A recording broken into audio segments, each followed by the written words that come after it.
ఎంత ఫ్రస్ట్రేషన్ ఊగిపోయి తిడుతున్నాడంటే, ఎందుకంటే ఆ కన్నెపల్లి పంప్ హౌస్ ఆన్ చేయకపోవడం వల్ల రేవంత్ రెడ్డి గారు ఇజ్జతు పోయింది, కాంగ్రెస్ ప్రభుత్వం యొక్క పరువు పోయింది, మంట కలిసింది. రేపు రైతులు గుతుపకర్రలు పట్టుకొని కాంగ్రెస్ వాళ్ళు తరిమే రోజులు వస్తున్నాయి. ఎందుకంటే రానున్న కరువు కాటకాలకు ఇది వీళ్ళు కల్పించినటువంటి, ఇది ప్రకృతి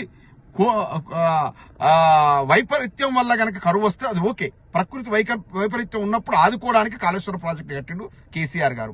ఈనాడు గనక ఆ నీళ్లు ఎత్తిపోస్తే రేపు తాగునీటి అవసరాలకు, కనీసం తాగునీటి అవసరాలకు కానీ పనికొచ్చేది. కానీ రానున్న రోజు లోపల ఊళ్ళలో పోతే కాంగ్రెస్ వాళ్ళు గుతుపకర్రలు పట్టుకుని ఉరికిస్తారు ప్రజలు, రైతులు ముఖ్యంగా. ఎందుకంటే పశువులకు ఇబ్బంది, తాగునీరు లేక మహిళలు ఎంత ఇబ్బంది పడతారో మనం చూస్తాం. రానున్న రోజు లోపల జరగబోతుంది అదే. ఇవాళ అక్కడ తన గురువు చంద్రబాబు నాయుడు గారి కళ్ళల్లో ఆనందం కోసం అక్కడ పట్టిసీమ ఎత్తిపోతారు కదా, నీళ్లు కావాలి కాబట్టి ఇక్కడ మొత్తం వదిలిపెడతా ఉన్నాడు. ఇక్కడ తెలంగాణను దివాలా తీస్తున్నాడు, తెలంగాణను మొత్తం ఆగం చేస్తా ఉన్నాడు.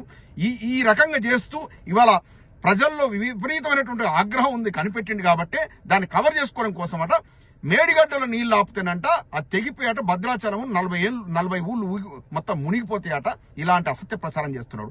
ఇవాళ చెప్తున్నా, అక్కడ 92 మీటర్ల హైట్ లో నీళ్లు పోతేనే మన కన్నపల్లి పంప్ హౌస్ నుంచి పంపింగ్ చేయొచ్చు. ఇవాళ 97 మీటర్ల హైట్ లో పోతా ఉంది. అర్థమైందా? అంటే ఈజీగా పంప్ చేయొచ్చు. మీరు మేడిగడ్డ బ్యారేజ్ దగ్గర నీళ్లు ఆపాల్సిన అవసరం లేదు.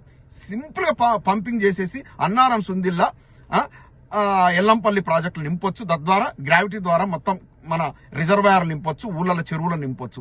ఆ సింపుల్ లాజిక్ మిస్ అయిపోయి ప్రజలను మభ్యపెడుతూ ఈ రకంగా ప్రజలను మోసం చేయడం పద్ధతి కాదు ముఖ్యమంత్రి గారు. ప్రజలు అన్ని గమనిస్తున్నారు.